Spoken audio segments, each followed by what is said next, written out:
Hello guys, क्या हाल है आप सभी के। हम लोग वापस आ चुके हैं हमारे वन शॉट सीरीज़ के साथ में। इस सीरीज़ में हम पढ़ेंगे हमारे एटॉमिक स्ट्रक्चर फिजिकल केमिस्ट्री का जो पहला चैप्टर है उसका फोटो इलेक्ट्रिक इफेक्ट। तो स्टार्ट करते हैं। आपको पता हो फोटो इलेक्ट्रिक इफेक्ट दिया था आइंस्टाइन ने। इस इफेक्ट के अकॉर्डिंग क्या उन्होंने ये कहा था कि अगर हम किसी भी जो एलिमेंट है या फिर कोई मेटल सरफेस है उस पर अगर सूटेबल एनर्जी की लाइट एमिट करें तो उस सरफेस से इलेक्ट्रॉन निकलते हैं और वो इलेक्ट्रॉन एट लास्ट जाके करंट प्रोड्यूस करते हैं, तो उन्हें उससे फोटो करंट भी कहा गया और उन इलेक्ट्रॉन को फोटो इलेक्ट्रॉन भी कहा गया। इस फोटो इलेक्ट्रिक इफेक्ट से रिलेटेड कुछ इंपॉर्टेंट टर्म्स हैं, उनको हम पहले डिफाइन कर देते हैं। डब्ल्यू नॉट या फिर फाई, जिसे वर्क फंक्शन कहते हैं। वर्क फंक्शन होता है minimum amount of energy required to eject an electron from that metal surface. Nu naught यानी minimum frequency, the minimum amount of frequency required to eject an electron from the metal surface. तीसरा आता है lambda naught. Lambda naught होता है the maximum amount of wavelength that is required, the maximum amount of wavelength that is required to eject an electron from the given metal surface is called lambda naught। उसके बाद आती है intensity. Intensity होता है the energy falling per unit area per unit time is called intensity. उसका formula ये आता है n into H into new by area into time period. उसके बाद आता है फोटो इंटेंसिटी। फोटो इंटेंसिटी और कुछ नहीं, the number of photon incidenting the unit area in given unit time. इसका फॉर्मूला ये है IP बराबर N/AT। और इसको इंटेंसिटी और फोटो इंटेंसिटी को रिलेट करें तो हमारे पास कुछ ऐसा फॉर्मूला आता है। ये फॉर्मूला I बराबर IP इंटू एच म्यू। उसके बाद आता है पावर। पावर क्या है? Total energy per unit time. उसका फॉर्मूला ये बेसिक सा है। फिर इसके बाद आते हैं कुछ वेरिएशंस। इफेक्ट ऑफ वेरिएशन देखेंगे हम। सबसे पहले फ्रीक्वेंसी का वेरिएशन क्या हुआ था? Photo emission. सबसे पहला था फोटो एमिशन। वो बोलता है कि effect on photo emission, there is no effect on photo emission as we change the frequency given that the intensity is increasing and with the constant photo intensity, then there will be no change in photo current IP। वो उसका graph ये आता है। दूसरा आता है kinetic energy. The kinetic energy and the average kinetic energy are linearly dependent on the frequency. तो उसका कुछ ये जो इक्वेशन है फोटो इलेक्ट्रिक इफेक्ट की इक्वेशन है, इसको अपन इससे ये डिराइव करते हैं और इससे ये इक्वेशन आती है। तो इस इक्वेशन में अपन देखते हैं के E max kinetic energy maximum बराबर H new minus H nu not, जिसे साई कहते हैं। और ये साई जो होता है ये कांस्टेंट होता है किसी भी गिवन मेटल के लिए। तो अपन ये देख सकते हैं जो काइनेटिक एनर्जी है वो डायरेक्टली प्रोपोर्शनल है इस फ्रीक्वेंसी के। तो उसका और इसका ग्राफ आता है। तो ग्राफ कुछ इस ढंग से आता है। इस ग्राफ को आप देख लीजिए। इसमें काइनेटिक एनर्जी को प्लॉट किया है वाई एक्सिस पे और फ्रीक्वेंसी को प्लॉट किया है एक्स एक्सिस पे। तो इसका देखें तो ये स्लोप आता है, ये एच आता है, और ये जो टाइम आता है ये फाई के बराबर आता है। इसके बाद आता है क्या बोलते हैं अपने effect of variation of photo intensity. क्या effect of variation of photo intensity? पहला इफेक्ट होता है on increasing intensity given that frequency को हम कांस्टेंट रख रहे हैं and then the number of ejected photons, क्या नंबर ऑफ इजेक्टेड फोटोन भी इंक्रीज होंगे, और जब फोटोन ही इंक्रीज हो जाएंगे तो फोटो करंट ऑटोमेटिकली इंक्रीज हो जाएगा। तो उसका कुछ ऐसा ग्राफ आता है। ये IP1, IP2, IP3 ये photo intensity 1, photo intensity 2, photo intensity 3 है। तो ये फोटो करंट है। जैसे आपने देखा फोटो इंटेंसिटी 3 सबसे ऊपर है तो करंट की वैल्यू भी ज़्यादा है। उसके बाद आता है kinetic energy and average kinetic energy. क्या होता है कि जब काइनेटिक एनर्जी फोटो इंटेंसिटी के ऊपर डिपेंड ही नहीं करती है, वो कांस्टेंट रहती है, तो उसका ग्राफ कुछ इस तरीके से आएगा। तीसरे नंबर पे आता है स्टॉपिंग पोटेंशियल। या स्टॉपिंग पोटेंशियल की अगर अपन सीधी मतलब इजी वे में उसके डेफिनेशन बोले तो ये है the minimum potential required to stop a fast moving ejected electron completely bringing down its speed to zero so that the photo current become zero। मैं क्या वापस डेफिनेशन को रिपीट करता हूँ, the minimum amount of potential required to bring down an fast moving electron to value of velocity 0 so that the photo current becomes 0। तो उसकी equation होती है ये, इस इक्वेशन से ये डिराइव करते हैं ऐसे, E इंटू वी नॉट, ई यहाँ पे इलेक्ट्रॉन है, E इंटू वी नॉट बराबर H new minus H nu not. फिर इसको अब फर्दर सिंप्लीफाई करते हैं तो अपने पास ये आता है वी नॉट बराबर H nu upon E minus H nu naught upon E. हालांकि ये क्वांटिटी पूरी कांस्टेंट है, तो देखते हैं कि अपन वी नॉट और न्यू जो है, वी नॉट और फ्रीक्वेंसी है वो भी लीनियरली डिपेंडेंट है, तो उससे रिलेटेड ये ग्राफ आता है और देखते हैं कि ये एक कांस्टेंट या स्लोप की तरह काम करता है, तो इसका ग्राफ ये आता है। अब ये ग्राफ देख लीजिए, इंपॉर्टेंट ग्राफ है, कई बार इस ग्राफ के ऊपर क्वेश्चन पूछा जा रखा है और इन फॉर्मूलेस के ऊपर क्वेश्चन पूछा जाता है। फिर आता है कि मैंने जैसे बोला कि ये लीनियरली डिपेंडेंट है, जैसे जैसे फ्रीक्वेंसी बढ़ेगी वी नॉट की वैल्यू भी बढ़ेगी, बट वी नॉट जो है वो कांस्टेंट होता है, अगर अपन फोटो इंटेंसिटी की वैल्यू चेंज करें तो इसका कोई असर नहीं होता और उसका ग्राफ ये है।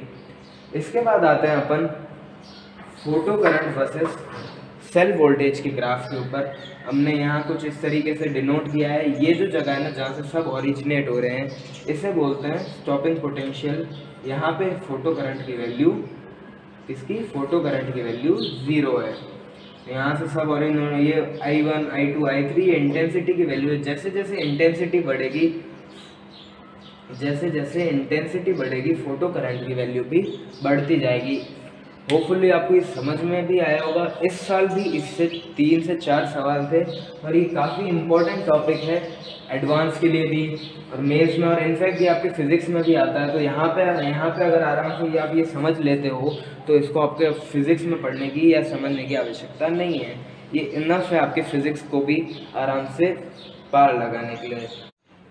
अब हम बात करते हैं उस समय की, जिस समय जो साइंटिस्ट की कम्युनिटी थी, हमारी साइंटिस्ट की जो कम्युनिटी थी वो 2 हिस्सों में टूट चुकी थी। और उस समय कुछ लोग बोल रहे थे कि जो सब्सटेंस है, जो मैटर है, वो कई बार पार्टिकल नेचर शो करता है, तो कोई बोल रहे थे कि वो वेव नेचर शो करता है। तो उस समय इन दोनों के कॉन्फ्लिक्ट को रिजॉल्व करने के लिए हमारे डी ब्रॉगली साहब ने एक अपना हाइपोथेसिस दी 1924 में। डी ब्रॉगली ने ये बताया कि कोई भी मैटर है उसकी दोनों नेचर होती है पार्टिकल और वेव नेचर उसके साथ एसोसिएटेड। बट दिक्कत यहाँ आती है कि हम सिर्फ माइक्रोस्कोपिक जो पार्टिकल होते हैं, जैसे इलेक्ट्रॉन हो गया, प्रोटॉन हो गया, पॉजिट्रॉन हो गया, हम सिर्फ इनकी वेव नेचर और पार्टिकल नेचर एक साथ देख पाते हैं और इनकी प्रॉपर्टियाँ सी कर पाते हैं। बाकी हैवी सेलेस्टियल बॉडीज़ भी हो गई, हमारे में भी पार्टिकल और वेव नेचर दोनों होता है, बट हमसे सिर्फ पार्टिकल नेचर ही शो होता है। क्योंकि जैसे ही अगर हम ट्राई करें कि अगर हम हमारा वेव नेचर निकालने की ट्राई करें, हमारे वेव नेचर की वेवलेंथ निकालने की ट्राई करें, तो उसका कुछ ऑर्डर इतना आता है 10⁻⁻38। तो यहाँ पे ये बेसिक कैलकुलेशन की हुई है 6.6 × 10⁻34, ये h की वैल्यू है। यहाँ पे 65 kgs मैंने एक रफ वेट लिया है, एवरेज अभी जिस हमारी एज का है उसका, और एक 1 मीटर/सेकंड की स्पीड से अगर मैं चल रहा हूँ तो मेरी जो वेवलेंथ आएगी वो आएगी 10⁻38 मीटर्स। इतनी छोटी ऑर्डर की आएगी, इतनी छोटी ऑर्डर हमको कहाँ दिखेगी? इसीलिए हमारी वेवलेंथ जो है हमको दिखती नहीं है, हमारी वेव हमको दिखती नहीं है, बल्कि बाकी हमारे से रिलेटेड होती है। और उसके बाद क्या था, इसने जो डी ब्रॉगली ने कुछ अपने फॉर्मूले रिलेट किए, E = hc/λ, E = mc², इन दोनों को इक्वेट करके ये फॉर्मूला निकाला, λ = h/mc। इसको और उसने लिख लिया λ = h/mv, c को हम लिख ही सकते हैं और इक्वल्स टू लगा के इसको और लिख लिया h/मोमेंटम। बल्कि इसके बाद क्या था, इसका जो हाइपोथेसिस थी, हाइपोथेसिस का मतलब होता है सिर्फ थ्योरेटिकल बेसिस पे इसने दिया था, इस थ्योरेटिकल बेसिस को करेक्ट प्रूफ किया था डेविसन जर्मन ने। इन्होंने अपने एक्सरे मेथड में ब्रैग्स रूल का यूज करके इस एक्सपेरिमेंट को प्रूव किया था और इसके बाद में ये सफल रूल या प्रूव्ड रूल ले गया था। उसके बाद अगर आप लोगों को याद हो, अगर बोर्स मॉडल के अंदर अपन देखें तो बोर ने एक अपने स्टेटमेंट दी थी, बोर ने एक स्टेटमेंट दी थी कि mvr बराबर NH/2π। उसने ये कहा था कि ये जो ऑर्बिट है, ये जो इलेक्ट्रॉन है, वो सिर्फ उन्हीं ऑर्बिट में घूमेंगे जिनका एंगुलर मोमेंटम जो है वो इंटीग्रल मल्टीपल होगा h/2π। तो बस उसको वो प्रूफ नहीं कर पाया था। यहाँ पे डी ब्रॉगली ने अपने हाइपोथेसिस और उसकी हेल्प से इसको प्रूफ किया। तो क्या था कि अकॉर्डिंग टू डी ब्रॉगली ये था कि ये जो इलेक्ट्रॉन, ये जो मूविंग इलेक्ट्रॉन है, इसके साथ एसोसिएटेड जो वेव है वो उसके साथ ये कम्प्लीटली इन फेज होना चाहिए, वो उसके फेज के साथ होना चाहिए। And only since therefore only those orbits are possible which have circumference equal to integral multiple of pi. मतलब ये ऐसी होनी चाहिए, ऐसी नहीं होनी चाहिए, डिस्ट्रक्टिव इंटरफेरेंस नहीं होना चाहिए, कंटिन्यूस या कंस्ट्रक्टिव इंटरफेरेंस होना चाहिए, कहीं पे भी वो टूटनी नहीं चाहिए इसकी तरह। तो उसने ये दिया कि 2πr बराबर n लैम्डा। उसके बाद कहा कि 2πr बराबर यहाँ से लैम्डा की वैल्यू उठा के इधर पुट कर दी, तो 2πr बराबर NH/mv। फिर इसको सॉल्व करके उसने ये ले आया mvr बराबर NH/2π। इससे बोर का जो पोस्टुलेट था वो प्रूफ हो गया। इसके बाद था कि उसने डी ब्रॉगली ने कुछ अपने कैलकुलेशंस करके कुछ डिफरेंट टाइप ऑफ लैम्डा के लिए फॉर्मूले निकाले थे। सबसे पहला फॉर्मूला तो यही वाला ही था। उसके बाद क्या था, उसने एनर्जी के साथ इक्वेट किया था। ये काइनेटिक एनर्जी का फॉर्मूला है किसी मूविंग इलेक्ट्रॉन के साथ। उसने एनर्जी के साथ इक्वेट किया और इसको सॉल्व किया। पढ़ लो, इसको समझ में आ जाएगा। और इस mv को वापस इस जगह पे पुट किया तो इससे ये वाली फॉर्मूला आ गया। ई को अपन काइनेटिक एनर्जी भी लिख सकते हैं। फिर क्या था, एक चार्ज पार्टिकल के लिए, चार्ज पार्टिकल के एनर्जी की वैल्यू होती है q into velocity, q into velocity. और यहाँ पे भी बस वही e की जगह ये इधर रख दिया। ये किसी भी चार्ज पार्टिकल के लिए यूज हो सकता है, भले आप अल्फा लो, बीटा लो, गामा लो। गामा का मास नहीं होता तो इसलिए यहाँ पे गामा के लिए ये एप्लीकेबल नहीं है, बट उसके अलावा ये सारे पार्टिकल्स के लिए एप्लीकेबल है। फिर उन्होंने एक स्पेशल फॉर्मूला कैलकुलेशन से हमारे पास आया था कि अगर हमको सिर्फ इलेक्ट्रॉन की ही वेवलेंथ निकालनी हो और उस इलेक्ट्रॉन को किसी भी पोटेंशियल से एक्सेलरेट किया गया हो तो इस फॉर्मूले में आप सीधा रखें, उससे आपको आंसर मिल जाएगा। इसके बाद आए थे अपने हाइजेनबर्ग अनसर्टेनिटी प्रिंसिपल।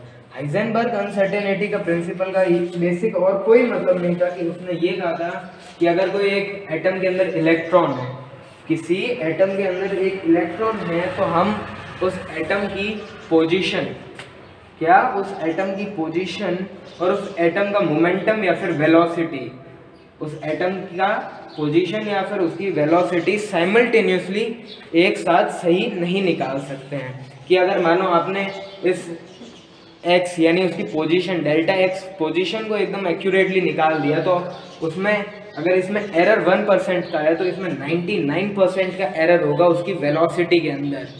तो ये ऐसे चलता है। मैं एग्जैक्ट डाटा नहीं बता रहा हूँ, मैं जस्ट आपको एग्जांपल के तौर पे मैंने बताया था कि अगर इसमें बहुत कम एरर है तो इसमें बहुत ज़्यादा हाई एरर होगा। हम एक साथ इन दोनों को एक्यूरेटली कैलकुलेट नहीं कर सकते हैं। काफ़ी लोगों के दिमाग में ये आएगा कि क्या पता अपन इसको, क्या हम किसी चीज़ को रेफरेंस ले लें कि मैं 2 इलेक्ट्रॉन है एक एटम के अंदर घूम रहे हैं, मैं एक एटम को रेफरेंस, एक इलेक्ट्रॉन को रेफरेंस लेके उसके रेस्पेक्ट में मैं दूसरे एटम की पोजीशन निकाल दूं और पोजीशन और वेलोसिटी दोनों मतलब उसके रेफरेंस मीडियम मान के कर दूं। तो भाई ऐसा नहीं पॉसिबल है, क्योंकि आप जो रेफरेंस लेते हो फिजिक्स में, जो भी आप रेफरेंस लेते हो वो है एक माइक्रोस्कोपिक बॉडी के लिए होता है, ना कि माइक्रोस्कोपिक बॉडी के लिए। उधर के लॉज अलग काम करते हैं माइक्रोस्कोपिक बॉडीज में। तो अपन रेफरेंस लेके भी दोनों को एक साथ सही से कैलकुलेट नहीं कर सकते हैं। और ये एक और फॉर्मूला इन्हीं से डिराइव होता है और कुछ नहीं है। इनके ऊपर भी काफ़ी सारे क्वेश्चन पूछे जा सकते हैं, इम्पॉर्टेंट चीज़ है ये। तो बस आज के लिए इतना ही। इनसे इस साल इधर से डी ब्रॉगली हाइपोथेसिस से इस वाले पोर्शन से एक सवाल था, दो सवाल एक्चुअली, इन सीधे सवालों से, फॉर्मूलों से दो सीधे सवाल आ गए थे अभी पहले वाले पेपर्स में, और इससे एक सवाल था वो असर्शन रीजन टाइप वाला कि option A is correct, option B is correct, none correct option, वो वैसा वाला। तो ये अच्छे, इन दो टॉपिक से ही आपको 3-4 क्वेश्चन इस साल ही देखने को मिल गए हैं। तो मैं बोलूँगा इसको अच्छी तरह याद रखें, अच्छा टॉपिक है ये, और इससे क्वेश्चन अच्छे आते हैं, इजी है। फिजिक्स में भी आपके पास सेम ही है।